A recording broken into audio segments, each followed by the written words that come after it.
Welcome to Creative Questions, the podcast where we attempt to review various creative projects we ourselves are part of and or other people's unique creations in an attempt to celebrate the creative inspiration in all of us.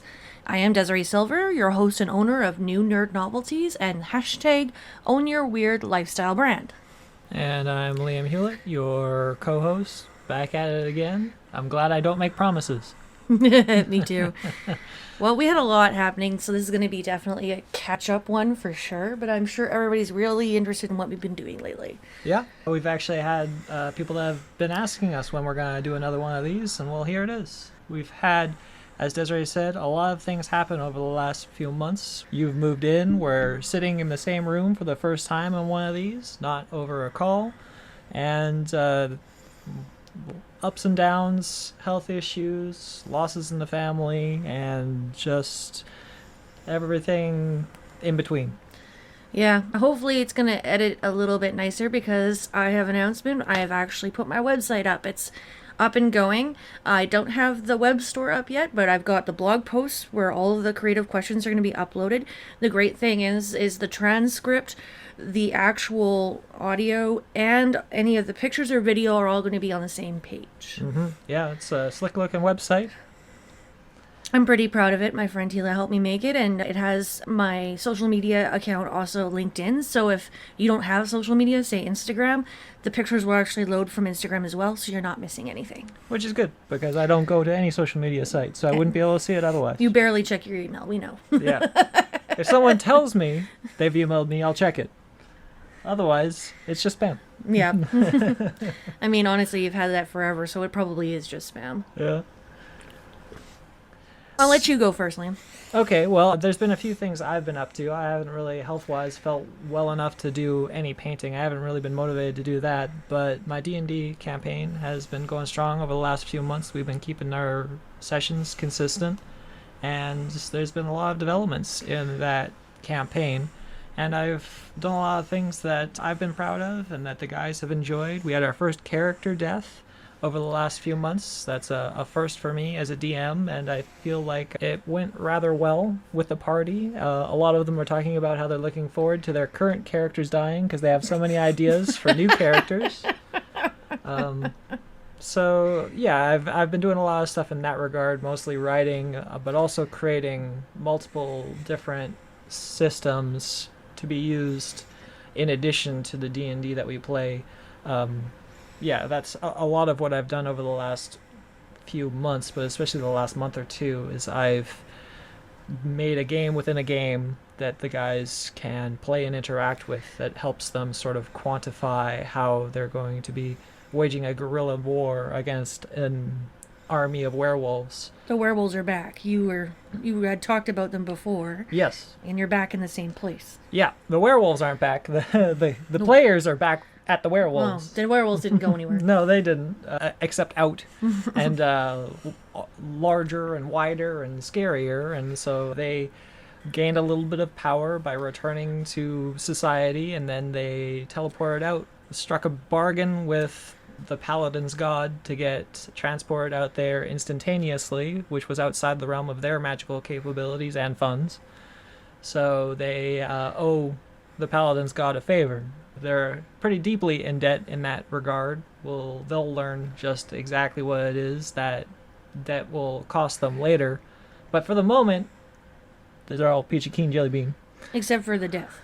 Yeah, well... You should probably talk about the death. That was pretty good. Yes. So while they were back in society, they got commissioned by the Paladin's order to put out some fires by his superiors. They promised rewards for his private contractors, i.e. the other players that aren't the Paladin, and so they became like the Paladin and his retinue, going around fixing problems for this Paladin order. One of those problems, the first one they decided to tackle, was a potential traitor in a port city of mine that I had theoretically crafted and then later on expanded on when the guys decided to go pursue that thread. They went to the port refuge and sought out this traitor. She ambushed them and got the drop on them, but they managed to fight her off in their first encounter, shook them up quite a bit, but didn't cause enough damage to kill them before she fled with her life. And then they tracked her down over the next couple days to essentially a underground casino, very reminiscent of Blade. Not gonna lie. The Blood Casino. Sort of, yeah. Yeah, very similar. They had, I don't know anybody who hasn't watched that movie. I mean, everybody's seen Blade, but if you haven't, at one point the vampires have a rave where the sprinklers go off and it's all blood. It's a blood rave. Yeah, this one wasn't run by vampires or anything like that, but it was under the control of this trader who had some demonic aspects about her because of who she signed a pact with, who she worshipped. And so they kind of managed to track her down, infiltrate this club. They did a great job with it, with them and their ally. They got into the club and neutralized everybody there that was not the primary antagonist and her party, and then found the hidden statue in which she had her hidden chambers behind, and a portal to some other plane of existence that her party exited through, and she remained with one of her closer companions to fight the group. And that was the one that was the fight in which one of our player characters died, because that assassin that they were chasing was demonically empowered and not pretty badass. Yeah, a very badass lady. She she did a number on that poor character. And you got to use your new Christmas present. I did. Yeah, I have several Christmas presents that I've been using actively within the campaign. The one that I use the most, mostly as a fidget spinner, is a metal tree that has multiple layers to it, that are sided dice, essentially, that you can spin. And like a top. Like a top, yeah. And that I've enjoyed that immensely. But I think you're referring to the 3D printed skull and the bone dice that you gave me. The death cup. Yeah, it's the what we use for death saving throws. In this regard, actually, it didn't actually need to get rolled, because the way it worked is the character fell and then was attacked repeatedly while he was on the ground. Couldn't do anything. And those are automatic failed saves, yeah. So you didn't actually get the chance to pull out the cup. It's not his fault that he died, other than the fact that he got murdered by daggers and claws and stuff. No bad throw, at least. No, then yeah. he feels a little bit better. Yeah, his agency wasn't all there. The party are of a high enough level now that they had some options if they wanted to resurrect the character, but my player expressed his desire, and to the party as well, because they have a necromancer in the group that can somewhat limitedly speak with the dead. So they spoke with their former party member that fell, and he didn't want to return to the mortal plane in a new body, because that was the option that they had. The druid can resurrect people, but he doesn't return them to their original body. He just makes a new one for them, and it's randomized what you get. Mm. So you could get something really cool, like a centaur. Or something. Get a goblin. Or something boring, like a human. Yeah, none of your characters are human, are they? There's one. One. Yeah, there is one. The paladin is actually a human, but that's mostly what he plays. It's pretty difficult. I mean, I'm somewhat the same way. Most of the time when I play RPGs, the first character I make is a very basic warrior of some kind with a weapon and a shield.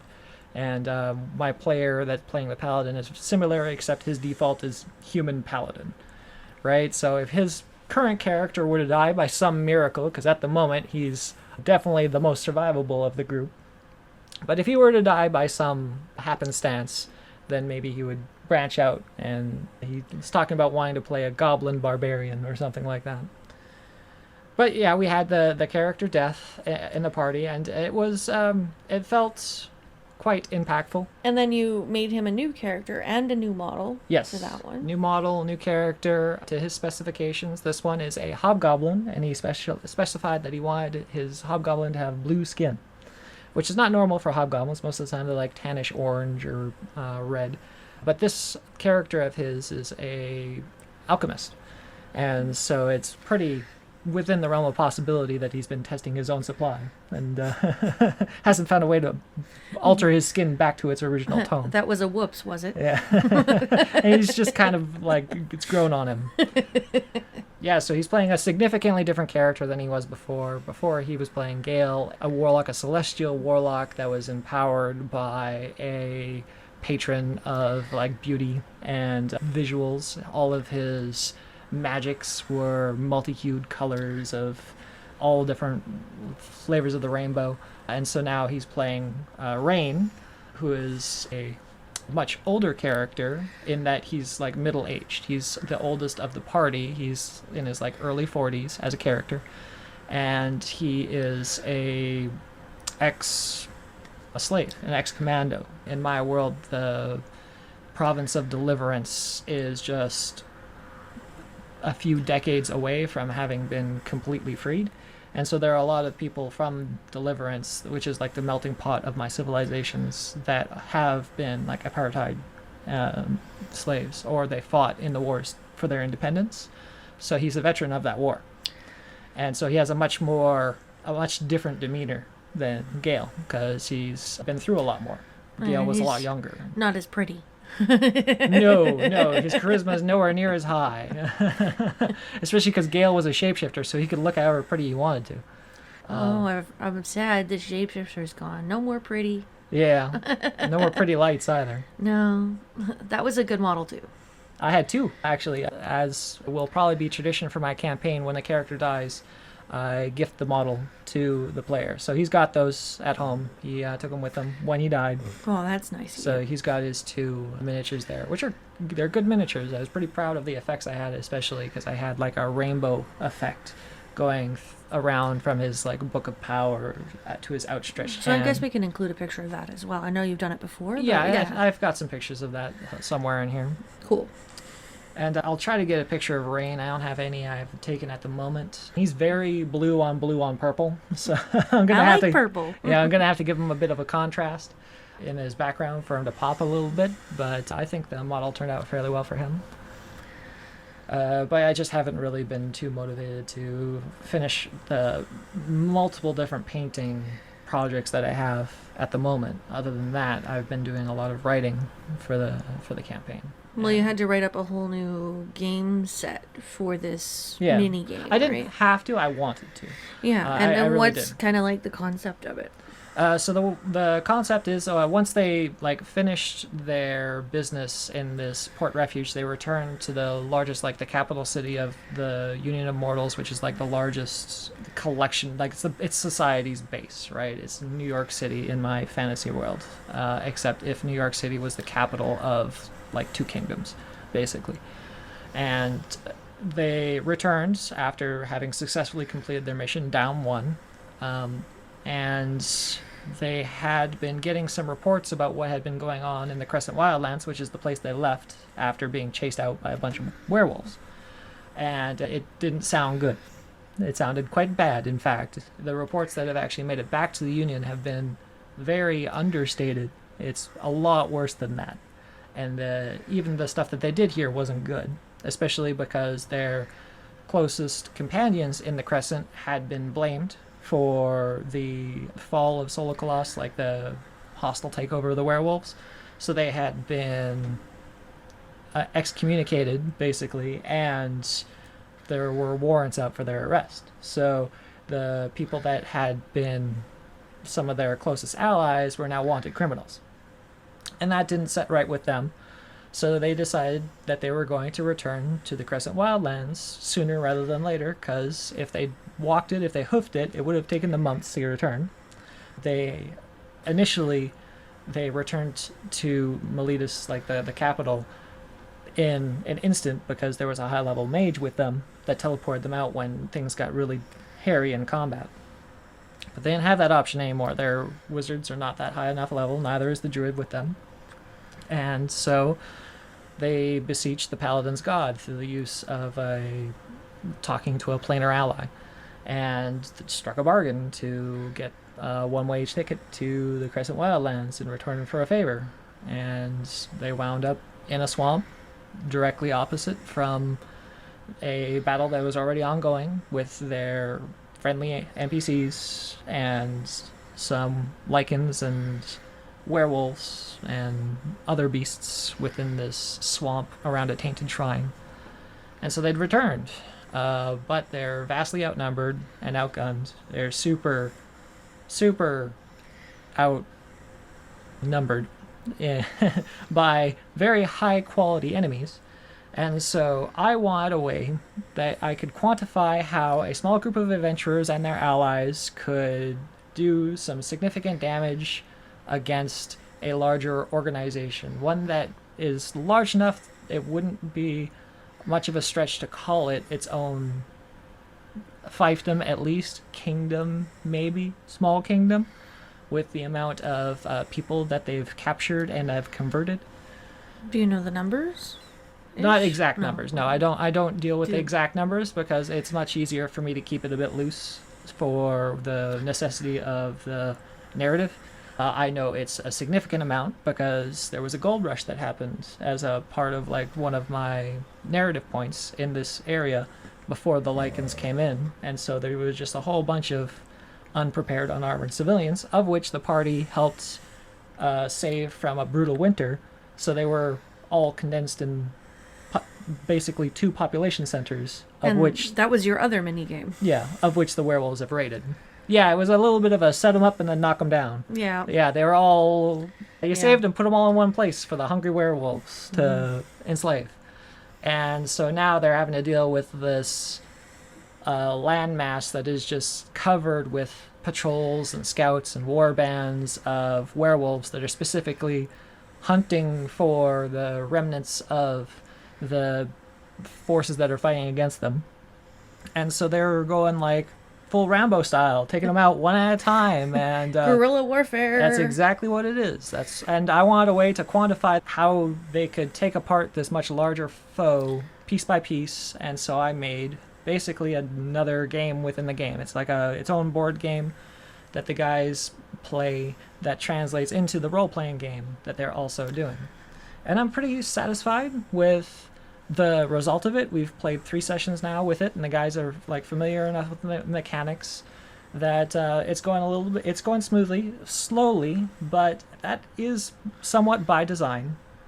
I really wanted these guys to feel the weight of their actions. I wanted them, especially when they get closer to the end of this, to really feel justified in the result. When when they finally get to like defeat the end boss, when they finally like capture or kill or rescue major population centers and the people that have been terrorizing them, I really want them to get that sense of accomplishment from it. And I think the way that we're doing it, they really will feel awesome about those accomplishments when they actually do get there.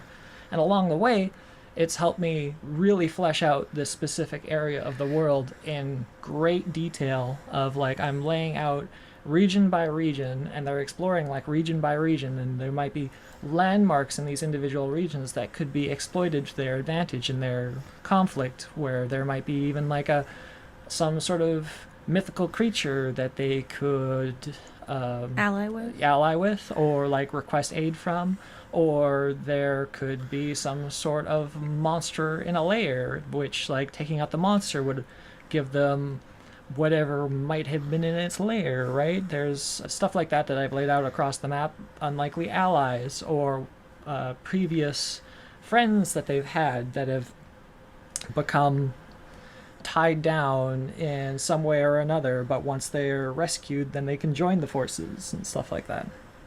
I also specifically made this system to be expandable, so this might not come as a surprise to the guys, but once they get to a certain point, it's not going to be as much guerrilla warfare as it is just going to be straight up warfare. Once they've taken enough chunks out of this kingdom that they're fighting against, they rescue enough population centers that people are going to want to fight back. So it's not just going to be them and their 4 allies. It's not going to be 8 people against the world. They're going to eventually have people that will want to fight with them for them. And as well as you get more populated, because you said they're in certain areas, like, so there would be more of the werewolves in the 2 areas you had the people. Yes, yeah, I specifically put them in an area where like their allies were to begin with, and their allies were there because this was the least concentrated area of the Lycans, right? They had been pushed out to the fringes of this domain, and they've been eating along the edges, just picking off whatever they can. With the arrival of the player characters, now they're able to expand their reach out a little bit more. But this swamp that they're in is of no strategical, like big strategic significance to the werewolves, unlike the major holds where the population centers that they captured and enslaved were, or some significant landmarks and like mines are in other regions. But once they conquer this area, then they can start moving to those more strategic targets, and it's gonna be fun. It's really telling a tale because they're also doing this in unison with the allies that they have are the previous leader of the town where they spent the majority of their low-level time with, right? This is the character that they're interacting with on a regular basis now is Travis Brightblade, of which before he was literally the guy that would give them magic items for completing quests, right? He was the leader of the town that they kept going in and out of. So at the time, he was the authority in the Crescent Wildlands, and now he's an ally with them that they fight alongside with in battle. And he's very driven and very much they're being kingmakers at this point because he's tired of the Union of Mortals that abandoned his people, and they closed the gates and said, not our problem. The werewolves aren't going to come across our moat, basically, because it's basically the Grand Canyon times 3 between us and them. So anybody that's on that side of the canyon, tough luck. That's not the Union. They're not Union citizens. We're not worried about it. And he was not happy about that. So he's declared independence, and it won't be a stretch that once there's enough people that join his cause, he will join them together in a community of whatever kind it might form into. So basically, it's all the rejects saying "fuck you." Yeah. And so they'll make their own. Right? I'll make my own. And so if they do eventually secure the Crescent Wildlands from these werewolves, they're going to have this is the first action that the party has really taken that has been completely altruistic. They weren't asked to do this. In fact, it came at a great detriment to them. They had to beseech a god to do this. They had to agree to pay the god at some point later on in the future, and there was no agreed upon reward for this happening. Previously, they've done heroic deeds, but there's always been a monetary gain for them. More like rogue. We're mercenaries. Yeah, they've been adventurers, right? You do a good deed, you get paid for it. That's very much been their life up to this point. They're moving from, as they move in levels, they're moving from famed adventurers to true heroes. When they do finally accomplish this task, they will have gone from an adventuring party to renowned heroes. Especially within the Crescent Wildlands and the population that they're saving. They're going to be the bee's knees. Everybody wants to, support the underdog. Mm-hmm. So if you do that, yeah, everybody's going to like you, except for obviously the losers. Yeah. But that's true of any battle. Well, and how horrible these the enduring domain, as I've named them, how horrible they're treating the populace. There is a very there's a very moral reason for them to be doing what they're doing. And lichens eat people, don't they? So yeah, as a base, yeah. That's the very base. At the base, yeah, and they're not treating them well on that. That's the base, and that's the best treatment you can get from your lichen overlord, and it gets worse from there. A lot worse. Because they can turn people too, right? They can, yeah, and they are. And I won't get into the grisly details, but they're it's through shared guilt, and it's just all around unpleasant. Yeah. As I've said before, I asked the guys in my party how explicit they wanted me to be with my content. Right, how much I would because the stuff would still be there, I just wouldn't need to describe it, right? Or I would gloss over it if I wanted to go more PG or friendly. And unanimously, the guys said that they didn't want me to hold it back at all. So while I'm not being distasteful in my recollections of what's happening to these people, I'm making it pretty clear that they're having a very bad time. Which is why they've turned around to become heroes, really. Because they're like, nope, we can't, nope. Yeah, well, I alluded to it originally. As I said, they didn't get the real reports of what was happening back in the Union. This was on them. This was their choice to come out here. So a part of that was the new character, Rain. Because he has ties with these NPCs that we went to, but he didn't have that selfish motivation that Gale had. Gale was very much all about his monetary gain, and he wanted to build his fortune. That was his goal. Whereas Rain, having been an ex-slave, having been a part of the Blue Ribbon Army, which are the people that rebelled against the Empire, and they were ones that fought for their freedom, he's much more about fighting tyranny, right? That's more his motivation. And he was also the members of the troop that these guys teleported to are previous members of the Blue Ribbon Army that one of his friends in the army specifically asked him to look after. And so he heard word that they were in trouble, and so he's like, well, that's what my character wants to do. He wants to return to the Union. He doesn't want to go on all of these other cool side quests that'll give us a bunch of money and probably some levels and make us a bit stronger before we go. We need to go now. So that ripple effect of having that one character die, they may not have returned to the Crescent if it wasn't for Rain joining the party. But as it is now, they're locked in for a major scale conflict that will eventually turn into an all-out war, and I think that they're going to be able to do well. Well, that's good. Yeah. Rather not have them die attempting that. Better to become the hero. Yeah, it wouldn't people. be such a good story if No. they fail at it, but that's not entirely my decision. It could just happen that way. Hopefully it doesn't. I think it would make a much better story if they conquer this lichen empire, take down a macaco, which is the leader. He's a giant ape in a blue suit of metal armor that has telepathic capabilities. You're gonna have to make that model eventually. I am, yeah. I already have a base for that miniature, so I'm not too worried about it. I was prepared for them to fight macaco ages ago. They would not have been ready. But I at least have the rough miniature for him, and how he's going to play out. Just reminds me of the DC character, the smart ape, but with armor. Don't tell my influence. Yeah, I looked at Gorilla Grodd and I was like, exactly that, yes. But with armor. Scary armor. Gorilla Grodd often has armor. It's true, he does. But not blue. Not blue, no. I very, very much modeled this character after Gorilla Grodd because Gorilla Grodd is a very interesting character to me. Because he's super intelligent. Yeah, he's super intelligent, but he's also very speciest. That was what was interesting. He has his own nation, and he very much believes in the inherent superiority of apes, right? So long as their mentality is augmented, which all of the apes in his civilization are, they're just straight up better physical specimens than a human ever is.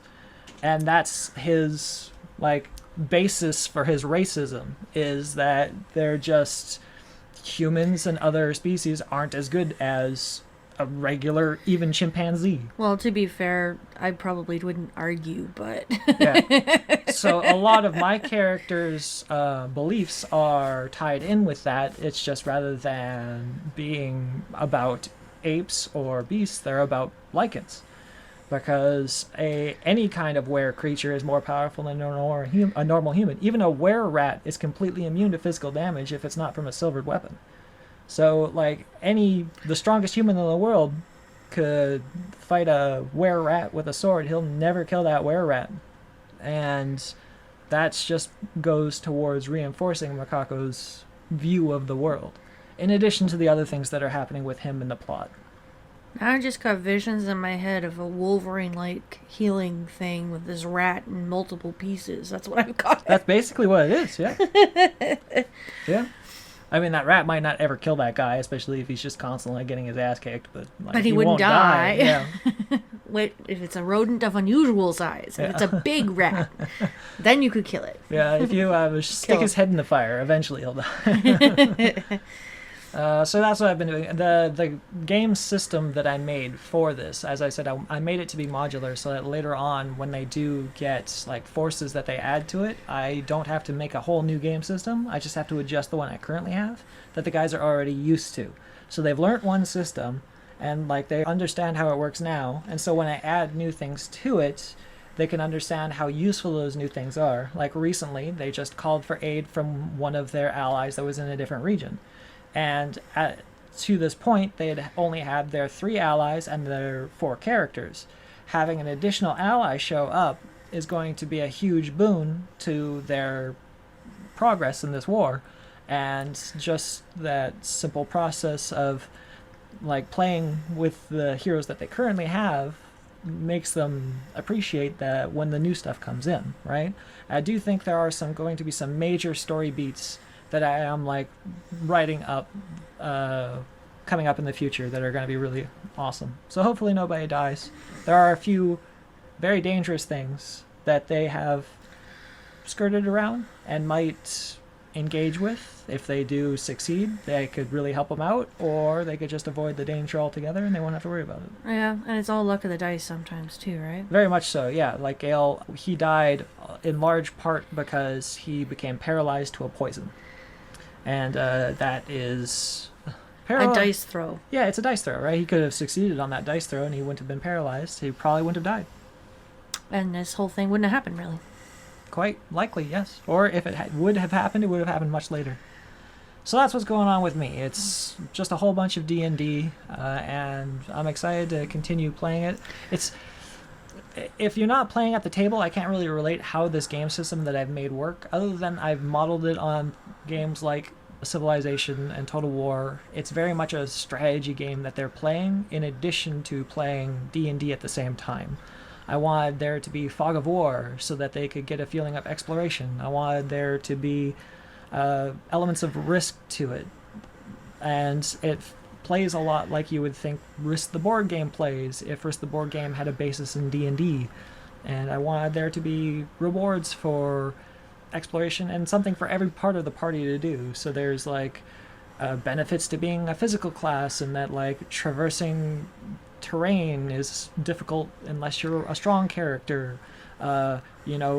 Hunting things is better for people that have high stealth. Pathfinding is good for those that have high survival, and there's things you can learn about the region through surveying it with your nature, and like there's landmarks that they can search with their investigation. And so I made it so that every member of the party is probably good at like 2 things that are required for things to do, and then their NPCs, their companions, all have their own individual strengths.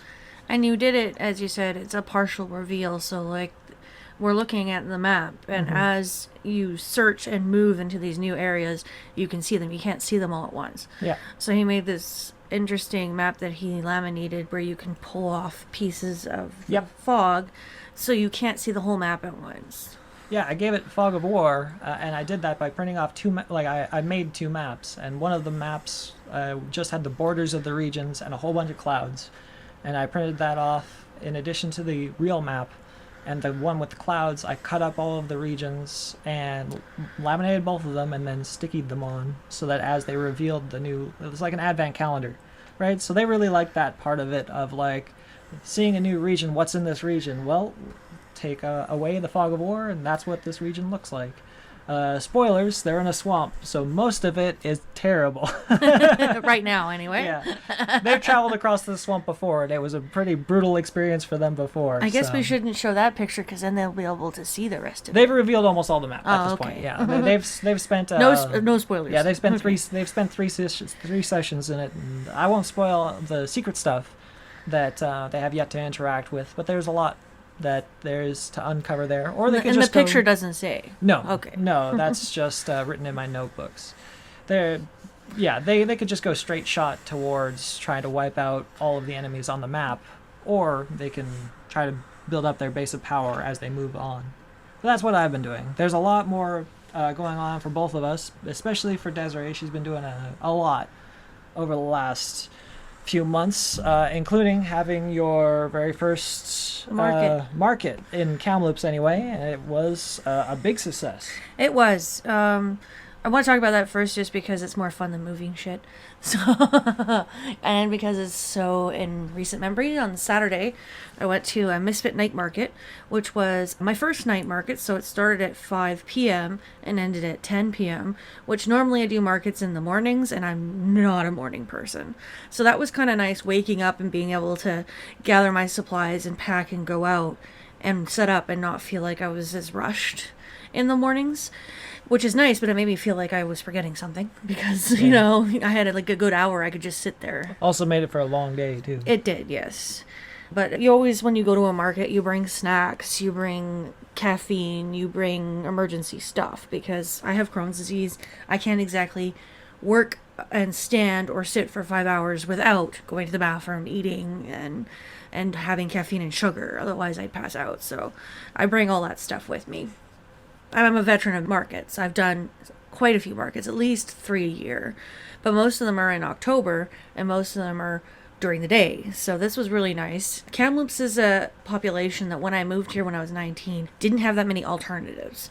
There wasn't a pride parade. There wasn't like... Now we've got Derby. They've got metal groups. They've got a burlesque troupe.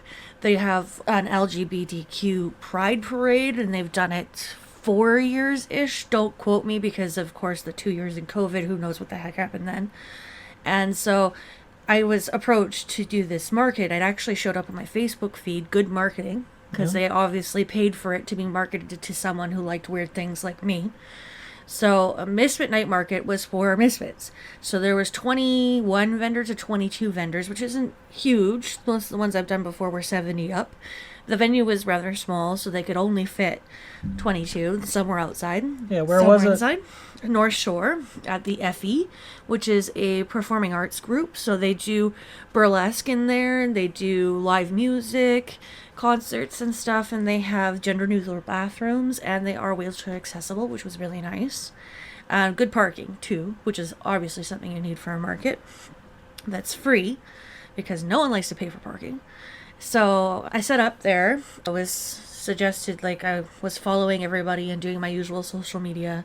Every time when you're a vendor and they start revealing the vendors online, you repeat and reblog and repost all that social media stuff, so you get to see what everybody else has and kind of cross promote for each other. So that was really fun. So there's a lot of interesting things. Some of this stuff is NSFW, like not safe for work. Yeah. Some of it, like, you know, like the sex positive things. Like the whole table next to you. The whole table next to me had stuffed genitalia. So yeah. Yeah. I mean, it wasn't. It was a family-friendly market, but there were a lot of kids that were rushed past that one. And then to my left was the burlesque lady that had pasties, but no genitalia showing. And then there's me in the middle, and Dad helped me make a whole bunch of different display stands because I've needed display stands for years, and I'm so happy to live with a carpenter. He could help me make these. I could make them myself, but he really likes to, so that was really nice of him. We made a Lazy Susan that has display pegboards on it and will spin all the way around, and we had a hell of a time with the Lazy Susan. We eventually, you know, did the real good idea thing, which we should have done at the beginning, is just go to Home Depot and buy it. But I didn't know you could just buy the piece by itself. Instead of just trying to bodge one together. Yeah. Because if you're trying to buy a regular Lazy Susan, like something that you would have for your kitchen, those are not cheap. No, they're like $30 to $50. And I was like, I do not want to spend, especially because most of them are plastic. Yeah, $30 to $50 for a plastic one. Yeah, right. And they had the metal ones at Home Depot for $12. Yeah, the hardware specifically, which is all we needed. That's all I needed. And I wanted Dad to make them all modular so that I can break them down to their separate parts and put them away. And because you have to bring everything in to a market and bring it all out again. And this one, you needed to bring a table and chairs, but you don't always. Depending on the venue, they might have tables and chairs. But that's just extra stuff, more stuff you've got to bring, right? So everything folds down flat, and then the Lazy Susan spins around. So that was great because I've got earrings and keychains and necklaces and headbands and all that, and they work really well on a pegboard, and then people can just spin it around. And he made me a 3-stair display, so it looks like a mini staircase, and I could put my bags on it and my different sewing projects. Like I have got trees and cosmetic bags, pillows and so that went on there. And then I got tree stands. I usually bring trees if I have stuff that goes on trees. So I've got a black tree that has, I have little mini stockings and little mini trees. And I know it's not Christmas or Halloween, but Christmas and Halloween, like the Nightmare Before Christmas, is kind of this weird combination for me. I make these things. I make weird things. I make nerd things. I'm gonna take Christmas, quote unquote, Halloween things with me. And actually, some of them sold. So, Yeah. perfect size for credit cards or like gift card Gift holders. cards, yeah. And then he made me a piece of wood with pegs in it. And what it does is it holds my wallets up vertically instead of horizontally, so that saves you space on the table and you can see more of Yeah, them. they look nicer. It's kind of like a bookcase. Yeah, and I've got pictures of all this set up at least together, and some of the individuals. Like I've got some videos as well of the spinning, and then yeah, it's a little harder because I'm gonna be uploading these to YouTube and then sending the links to the website so that you can actually click on those as well. I do apologize because they are from TikTok. So some of them are gonna have, well, they all have music, just so you know. It'll play music automatically. If you hate that, silence it like me, because I hate listening to the music. Do they just put it on there? Well, I pick the music that I want, and it's better sometimes to have music. People like that, but I don't like watching videos and having the sound on. Well, doing this podcast, you had to turn the sound on your laptop, and I know for a fact your phone is never turned on. It's always on silent. Yeah, not even vibrate, silent, full on Yeah, silent. full on silent. So I'm just one of those people. I don't like, yeah. So you'll probably have to turn it off if it irritates you, just a warning. So I set up my table, and I had a friend who is a really good customer of mine, who I've done a bunch of custom work for me, Jasmine. She came in, and it was her first market, and she wanted to help me. So I'm like, awesome, sweet. So she was very enthusiastically putting everything out. And then every time someone would come by the table, she'd ask them, what do you carry your wallet as a wallet? Like, what kind of wallet do you like? And was explaining all the different types, because I have about 5 or 6 different types of wallets. Got miniature ones that can clip to your waistband with a grommet, so you don't even have to have a purse.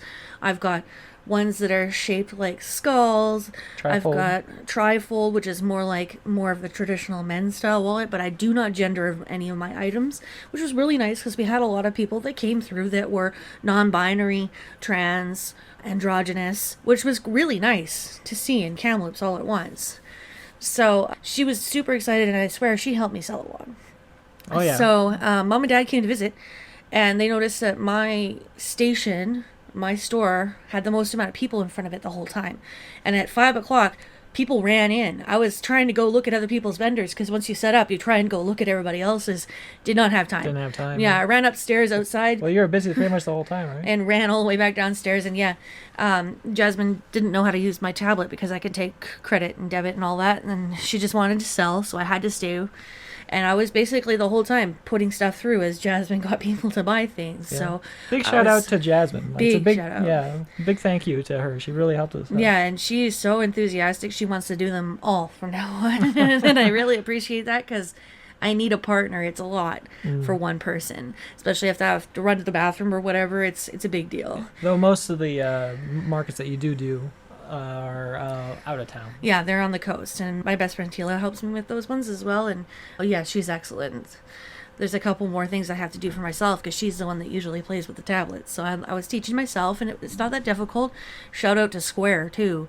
I love Square. I can take debit, credit, cash all at once. So that was really pretty cool. It also keeps good track of what you've sold in your stock and stuff like that. Because I was surprised by how updated your information was when you came back after the market. You knew exactly how much you had sold, of what type, and yeah, it's all inventory. So when I make something now, I make a barcode, because my friend had a barcode scanner, and that barcode you can include in Square with your stock, the name of it, how many you've got, how much it is, and it'll all scan into the barcode, and there you go off. And then it'll tell you afterwards, what were the most popular things sold, which is pretty cool. So I've never done a market where I've sold so much material, period. I'm pretty darn proud of us, Jasmine and I. We sold over $1,000 worth of items. That's not what I take home, because, I put so much money out into product. I have to pay for the table, have to pay for my gas and everything else. But I have never grossed that much at any market all the markets I've been doing put together in the last 5 years probably didn't gross that. And this is Kamloops. And this is Kamloops. So apparently I found the weirdos. Yeah. And they like me. Thank you very much, Kamloops. It really does kind of encourage you to seek out markets in the interior, doesn't it? Yes. And there's a big one in Vernon that actually happened the same week, Creative Chaos. And people think I would do well there too. So I might do that next year. We'll see. Some of the interior ones have this thing where they don't let you apply online, and you actually have to mail in your application with a check. Yeah. Who does that? Who does that? I'm gonna have to send one of my mums with, I have permission to use my mums. Because I have checks, but who knows where the hell they are. Yeah. But it's I've got a exciting. checking account. I do not have checks. If I ever have the need of a check, I have to go to my bank and tell them to give me my checking information. And then if you want a check, you have to pay for it. It's not fun. Yeah, I got that problem because I wanted to get my gym membership back, and they don't they need your bank information because they want to suck you for as much cash as possible when you in a few days decide that you don't go anymore, and so they've got you locked in for like a year after that, which that's just the racket, fine, but there's no other method of payment. Okay. I guess they didn't want my money that bad. I guess not.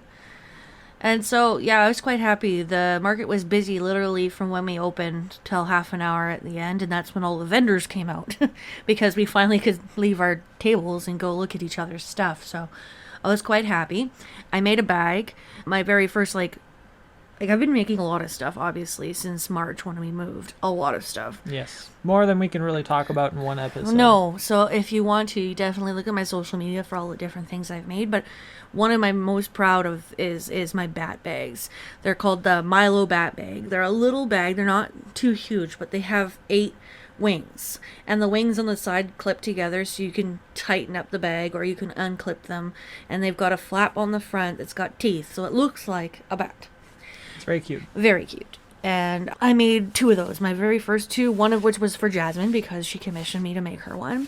And then the other one I finished the day before, and that was a Nightmare Before Christmas one. So it had Jack on it, and it was black and white. It had a 0 zipper pull, so the part of the zipper that pulls it had a little 0 on it. And everybody was looking at it because I was like, $85 market price, because these are regularly on my website going to go for $100 because they're a lot of work, but they're worth it because they're so damn cute. In fact, you're having an old sewing machine that we've dug out from our collective space here in the house refurbished just so you can have a bit of an easier time making these things. Yeah, I do have a picture of that one. It's an old 306K Singer, if anybody knows what that is. It's one of the ones that's built into a table. Yeah, it's an antique. Yeah, and it's from the I think it says 56 or 66. It's hard to tell because the instructions online have a trademark right there where that number is. So I don't know if it's a 56 or a 66, but it looks like an Art Deco piece. Mm-hmm. It's like black and gold. Yeah, it's beautiful. And it's gorgeous. Brought it out, tested it. It does work. It works like a hot damn. It'll go through anything. So that will help with the multiple layers of vinyl that I'm working with, because vinyl is very thick. Think jeans. Think 6 or 7 layers of jeans at once. It's thick. So this machine, because it's metal and the motor's a bit more industrial than my individual sewing machine, my domestic, it'll go. Unfortunately, it takes short needles, so I had to order in specialized needles. This is the only Singer that takes short needles, of course. Mm-hmm. And then the wiring was so old, the casing for the wire is actually disintegrated. Yeah, just from age. Just from age, from me testing it out and playing with it. So I had to I'm ordering a new cable to the wall, and Dad's rewiring the pedal. The pedal is pretty interesting because in a normal sewing machine, you have a pedal like a car. It's on the floor, and you just like a car, you go. But with this one, you use your thigh, and you move the pedal stick with your thigh. Yeah, it's built into the table, It's right? built into the table. Yeah, it's pretty interesting. Yeah, it's all one complete unit that folds into like a regular table, too. Like, I didn't even know that thing was a sewing machine. I just thought it was a table. I didn't know until Mom told me. And all you can tell is just because there's a stick coming out the bottom. Yeah. Because the rest of it can be hidden underneath. it's a gorgeous machine. People can, there's versions that are trundles, which is when you move the foot back and forth and no electricity. Yeah. I would not want to try and do No, that. that sounds like a workout. Too used to this, and it would be hard to be consistent because you move the needle when you move the trundle, right? Yeah. That's for the real old schools. Yeah, some people, like, there's apparently a huge group of traditionalists that do that, but well, I'm just happy to have something that's close to an industrial, because industrial sewing machines are the ones that make, like, car upholstery, furniture. That's even more hardcore than this, so it's kind of in the middle, and I'm happy because I want to be able to make these bags, pardon me, without swearing up a storm and tearing apart my hair, because there's a little bit like when you get to a certain level that your machine will skip stitches because there's just too much for it to go through. I also went to a local store, sewing machine repair store, Anderson's, thank you very much, Anderson's, and they helped me pick out some really good needles and thread for my regular machine as well, because it didn't occur to me that there's different types of fabrics, knit and woven, and knit stretches. Woven doesn't. You would think vinyl would be a woven because it doesn't stretch, or if it does, it's very minimal because it's plastic. Well, no, it's backed by knit. It's backed by stretch. So I was using the completely wrong needle, and they gave me a different one, and it's working more like butter for sure. That makes me happy. Small things. I'm self-taught, so as you go, you learn these things, and even when you think you know, sometimes you don't. Yeah. So. Well, that's very much me as well. It's like I find it more efficient to teach myself than to get someone else to teach me. I'm just like, if it was that available even. But now with so much information at our fingertips, if I have a question about something, I can find an answer to that specific question, and I don't need somebody over my shoulder. But because you do that, just like me, sometimes you don't ask the question that needs to be asked, if you know what I mean. Oh yeah. So you find out later, oh whoops, I could have done that better. Oh yeah, there's been plenty of hot fixes that I've done or made, or even like processes that I've done that have been 15 times more inefficient than the one that I eventually find. I'm like, oh yeah, I probably should have just been doing this the whole time, but I'm fine with that journey of self-discovery. That's basically me with every single computer program, by the way, because now I'm learning how to make website building using the WordPress and the Elementor. I am now going back into Photoshop because I made market signs and I got pictures of that. I went back into Photoshop. I had to play with Excel because Tila and I were sharing a Square account, and I actually exported the stuff from the Square account from hers to mine using an Excel sheet. So very much I'm relearning or learning again, like from scratch, whole new programs, at like 4 or 5 of them right now. So I'm pretty proud of myself for that.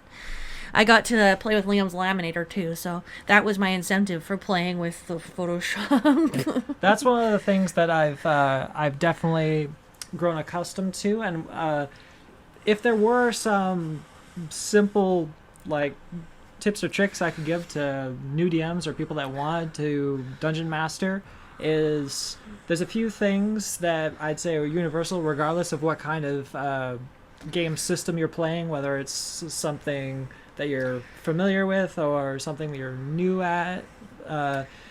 Just a laminator is really useful for so many different things, for creating visual references, for like they're not that expensive. They're incredibly useful for making easy to do custom things, so long as you can. I mean, they're okay for notes, but mostly if you were printing stuff, right? If you have a printer that actually works, laminators are awesome tools for a DM. And also, this is true for any DM that plays any system ever. Write down a bunch of names that will just be at your disposal. Just like have a sheet of paper or like several sheets in your notebook that just have names that you can just like cross off as you use them, because you're going to run across one-time NPCs that the players are going to run into on a constant basis as they like turn left and talk to some shopkeep that you never intended to exist. You want to have names just like off the top of your head, like not, and you won't be able to pull them if it's off the top of your head. Some of the names I came up with when I didn't have that list of names were just awful. Right? They're just terrible. Like what, Liam? Like the most uninteresting, boring name that you could possibly think of that certainly doesn't sound like a fantasy character, right? Adam Appletree. Something like that, right? It's just like, God, that name sucked, but that's what we're going with. Yeah, he's Greg. Wow, Greg, the Shopkeep. the patrolman, yeah. Oh man, sure hope nothing happens to Greg. I hate that name. Kill him. Yeah, so for me, it's, I was using it for signage, and then actually had enough time, thank God, like, this is one of the few markets where I felt like I had enough time to prepare for it, because I don't have a full-time job, and I've only ever done one other market when I didn't have a full-time job, and that was in October, and you never feel like you have enough time in October. October is like December for regular people. You never feel like you have enough time in October as a hunter or a person who likes spooky things at Halloween. You just never think you have enough time, so... This was kind of relaxing. I mean, Mom thought I was so stressed out. She was worried about me. I'm like, dude, I have anxiety, Mom. This isn't me normal. Don't worry about it. If it's a big deal, I'll ask for help. Don't worry, right? But they were still like, my whole family is suggesting different ideas and tips and tricks on how to do the marketing and how to do the markets better. And they're so freaking proud of me. I really appreciate it. So everybody helped. I even got to put my table upstairs and play with it before I went. I've never been able to have the space to put up the table and see what it was like gonna look like. Yeah, we had the mock-up display so that you could see what it would look like, and also so that you could verify that your turntable worked, which there was quite a bit of back and forth of that, for sure. So. I also had a birthday, so like I cut my hair and I've got a nice green mohawk as soon as we moved here, which was really nice, because that's something I never could have done before because I worked for a bank and that's just not okay to them. So. And I guess we'll talk about the suite and the different renovations for that next time. Well, what do we add? We could probably talk a little bit about moving, if that's what you want. Nah, we're almost.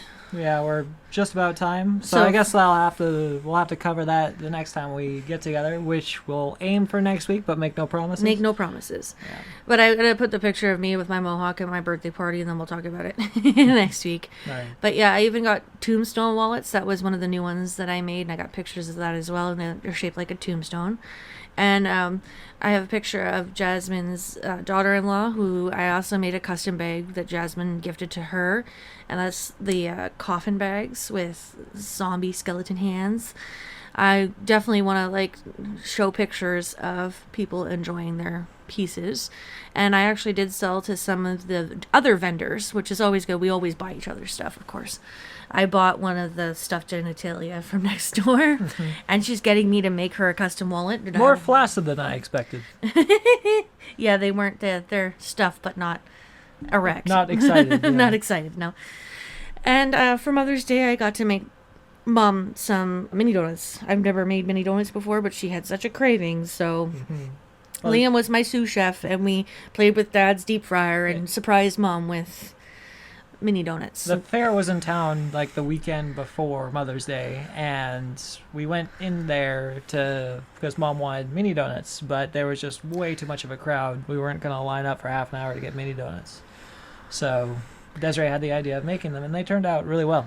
And I found out from my cousin that she waited an hour and a half for mini donuts when she was there. Oh, God. Yeah, no food. I won't even go into a restaurant for that. Yeah, you can put a gun to my head and make me wait an hour and a half for food. Nope. Like, if Dad's making barbecue, that's one thing, but... So, I don't remember my usual closer, so I'm just gonna say what I wanted, which is, thank you guys for listening. This is Desiree and Liam from New Nerd Novelties Creative Questions. My website is www.newnerdnovelties.com, and it's now up and ready. By the time this podcast comes out, I will definitely have the page in the blog section, which is called Strange Verse Creative Questions, up. It should have the pictures and the videos. I also have TikTok that I've actually finally started to add to because I'm learning how to make the little videos, and that's at Desiree Silver. And then obviously my Facebook and Instagram as well. It's all listed there for you. Liam also still has his website, but it hasn't been updated for a while, I'm sure. No, I haven't updated it for a while. I just haven't felt up to it. But it's there at soloquest.ca, and it will be there when I do decide to update it. Well, it's also got a lot of previous stuff, and there's a lot of lore and history if you're interested in his there's campaigns. a lot of the lore and history. I need to get some more of the pictures I've already taken put into galleries, but it's just...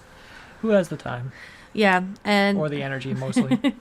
we appreciate you guys listening. Thank you very much. Don't forget to own your weird. Yeah, and thanks for your patience, too, for anybody that is listening to this. We take this at our own pace, and we're going to continue to do so, but hopefully we'll get to a little bit more of a consistent schedule now that our lives aren't so Crazy.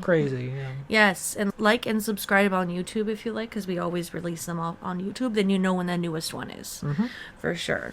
And so this is Desiree and Liam Hewlett signing off.